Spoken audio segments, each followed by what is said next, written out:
በኢራንና በምዕራባውያን መካከል ያለው የፖለቲካና የወታደራዊ ውጥረት አሁን ላይ ወደ አዲስና እጅግ አደገኛ ምዕራፍ ተሸጋግሯል። የኢራኑ ኬይሃን ጋዜጣ ዋና አዘጋጅ ሆሴን ሻሪያት ማዳሪ ያስተላለፉት ማስጠንቀቂያ የቴሄራንን የወደፊት ስትራቴጂካዊ እርምጃ የሚያመላክት ከመሆኑም በላይ በመካከለኛው ምስራቅ ብቻ ሳይሆን አውሮፓም የዚህ ግጭት ሰለባ ልትሆን እንደምትችል የሚያሳይ ደወል ነው። ይህ ሰፊ ትንታኔ የቀውሱ ስር መሰረት፣ የኢራን እስራኤል የጥላቻ ጦርነት፣ የሂዝቦላ ሚና፣ የአውሮፓ ተጋላጭነትና አሁን ያለንበት አስቸጋሪ ሁኔታን በጥልቅ ይዳስሳል። የሆሴን ሻሪያት ማዳሪ ማስጠንቀቂያ በኢራን የፖለቲካ ተዋረድ ውስጥ ያለው ጥልቅ እምነትን ያሳያል። ሻቲያ ማዳሪ የኢራን የበላይ መሪ አያቶሊ አሊ ካሚሊ የቅርብ ሰው በመሆን በጋዜጣው ላይ የሚጽፉት ሀሳብ የመንግስትን የልብ ትርታ እንደሚያንጸባርቅ ይታወቃል። ኢራን አውሮፓን ኢላማ እንደምታደርግ መግለጿ በሁለት ዋና ዋና ምክንያቶች የተነሳ ነው። አንደኛው አውሮፓውያን ለአሜሪካ የሚሰጡት ወታደራዊና የደህንነት ድጋፍ እንዲያቆም ለማስገደድ ሲሆን፣ ሁለተኛው ደግሞ ኢራን ያላትን የረጅም ርቀት ሚሳኤል ቴክኖሎጂ እንደ ዲፕሎማሲ መደራደሪያ ለመጠቀም ነው። ኢራን በአሁኑ ወቅት እስከ 2500 ኪሎ ሜትር እና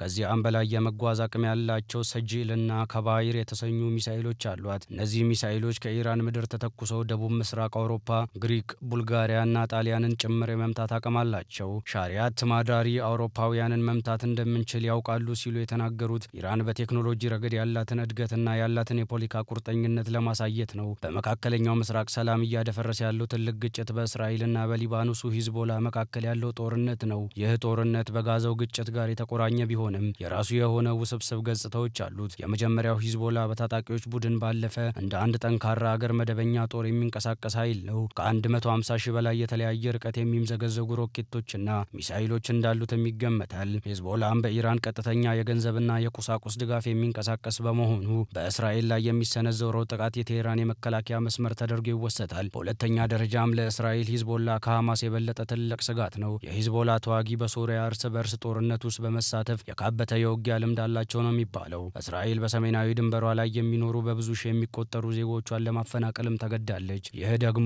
በእስራኤል መንግስት ሂዝቦላን በወታደራዊ ኃይል እንዲያርቅ ከፍተኛ ጫና ፈጥሯል። በመጨረሻም ከጥቅምት 7ቱ የሐማስ ጥቃት በኋላ ሂዝቦላ ከእስራኤል ጋር በየቀኑ በሚባል ደረጃ የተኩስ ልውውጥ እያደረገ ነው። እስራኤል የሂዝቦላ ከፍተኛ አዛዦችን በሰው አልባ አውሮፕላን በመምታት ስትገድል፣ ሂዝቦላ ደግሞ በምላሹ እስራኤል ውስጥ ጥልቅ ወደ ሆኑ ስፍራዎች ሮኬትን እየተኮሰ ነው። ይህ የመደባበቅ ጨዋታ በማንኛውም ሰዓት ወደ ሰፊ የክልላዊ ጦርነት ሊቀየር ይችላል። ይህ አሁን የምናየው ቀውስ በአንድ ጀንበር የተፈጠረ አይደለም። ለ45 ዓመታት የዘለቀ የጥላቻና የፉክክር ውጤት ነው። በ1979 አብዮት በኢራን የነበረው የሻህ መንግስት ወድቆ እስላማዊ አብዮቱ ሲተካ ኢራን ከአሜሪካ አጋርነት ወደ ዋነኛ ጠላትነት ተለወጠች። አዲሱ መንግስት እስራኤል እንደ ህገ ወጥ ሀገር በመቁጠር እንድትጠፋም በይፋ መስራት ጀመረ።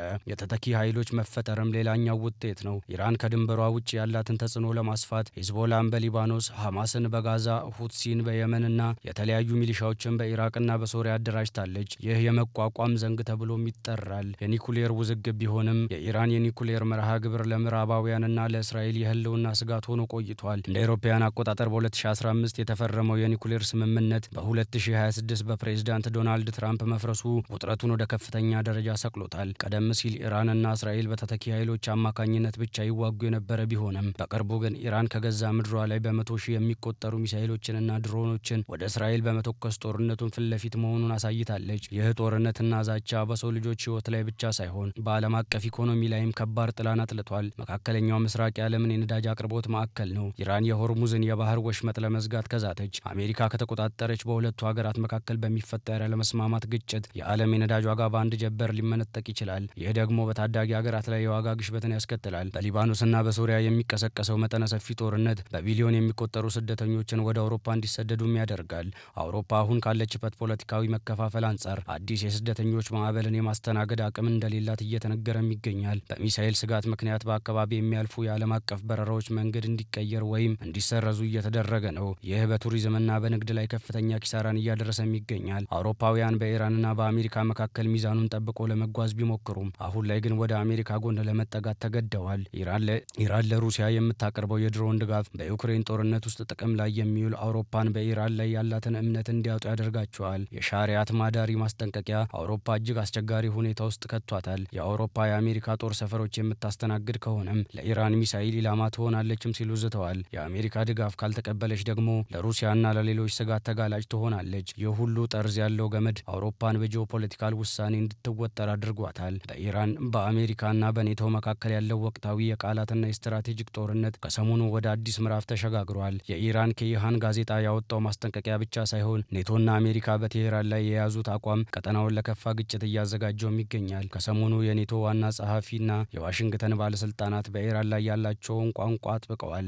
ኔቶ ቀደም ሲል በመካከለኛው ምስራቅ ጉዳይ ላይ እንደ ተቋም በቀጥታ ከመሳተፍ ይልቅ በአባል አገራቱ በተለይ በአሜሪካ በኩል የሚያደርገው እንቅስቃሴ ሲደገፍ ቢቆይም አሁን ግን ኢራን ለሩሲያ የምታደርገው የድሮንና የሚሳኤል ድጋፍ ኔቶን በቀጥታ ወደ ጉዳዩ አስገብቶታል። አሜሪካ በአውሮፓ በተለይም በፖላንድና በሮማኒያ የገነባቸው የሚሳኤል መከላከያ ስርዓት ከኢራን ሊሰነዘር የሚችልን ጥቃት ለመመከት ነው የሚለውን መከራከሪያ ኔቶ በድጋሚ እያጸናው ነው። ሻሪያት ማዳሪ አውሮፓን እንመታለን ማለታቸው ኔቶ ከአውሮፓ አገር ላይ ያለውን የአየር መከላከያ በከፍተኛ ሁኔታ እንዲያጠናክር ምልክትም ሆኗል። ዋሽንግተን ከሰሞኑ ለቴህራን በላከችው መልእክት የሂዝቦላና የእስራኤል ጦርነት ወደ ሙሉ ክልላዊ ጦርነት ከተቀየረና የአሜሪካ ጥቅሞች ከተነኩ ቀጥተኛ ወታደራዊ እርምጃ እንደምትወስድም አስታውቃለች። ይህ ደግሞ በኢራን በኩል እኛም አውሮፓን እንመታለን የሚል አጸፋዊ ማስፈራሪያን አስከትሏል። ኔቶ አሁን ላይ ትኩረቱ ሩሲያ ላይ ቢሆንም ኢራን ለሞስኮ የምታቀርበው የጦር መሳሪያ አውሮፓውያንን ለቴህራን የነበራቸውን ዲፕሎማሲያዊ ትዕግስት እንዲያጡ አድርጓቸዋል። አሜሪካ አውሮፓውያን በኢራን ላይ ጠንካራ ማዕቀብ እንዲጥሉ ስትወተውት ቆይታለች።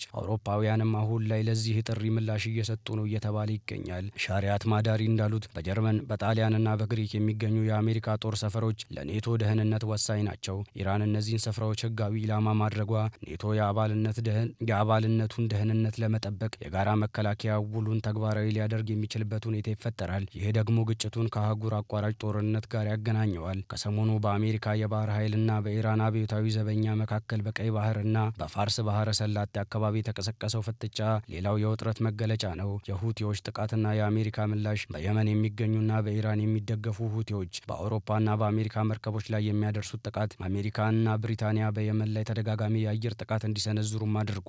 ኢራን ይህንን የምዕራባውያን ወረራ ስትል ትኮንናለች። አሜሪካ ደግሞ ኢራን ለጥቃቱ ተጠያቂ ናት በማለት ጣቷን ትቀስራለች። የኢራን ወታደራዊ ልምምድ ቴሄራን ከሰሞኑ ያደረገችው መጠነ ሰፊ የሚሳኤልና የድሮን ልምምድ ለአሜሪካና ለኔቶ ዝግጁ ነን የሚል መልእክትን ለማስተላለፍ የታለመ ነው። በተለይ የረጅም ርቀት ሚሳኤሎች ማሳየቷ የአውሮፓን የደህንነት ተንታኞች እጅግ አሳስበዋል። በዚህ ሰጣ ገባ ውስጥ አሜሪካ ብቸኛ አይደለችም።